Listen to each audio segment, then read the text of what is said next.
Без происшествий. Именно так оценили работу региональной системы по предупреждению и ликвидации чрезвычайных ситуаций во время сегодняшней пресс-конференции. Говорили о погоде, северном завозе, а также федеральных автодорогах. Виталий Абрамов продолжит.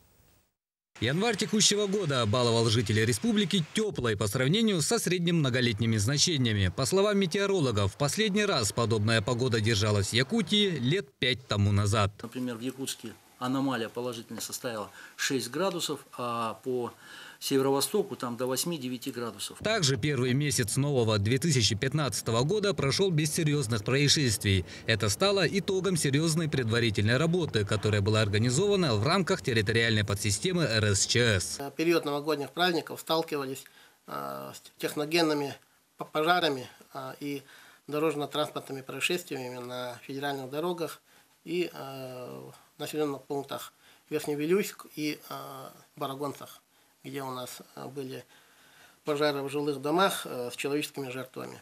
Кроме того, продолжается патрулирование 7 опасных участков на 2 федеральных автодорогах Лена и Колыма с 6 оперативными группами. Силы Республиканской службы спасения также готовы выдвинуться в любую точку на карте республики. В управлении поисково-спасательных работ нашей службы работает 106 спасателей.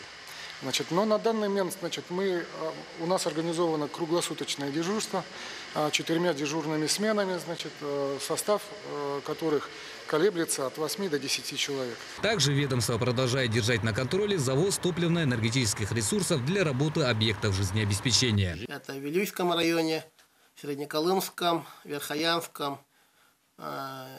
районах завоз топлива проводится, можно сказать, с колес.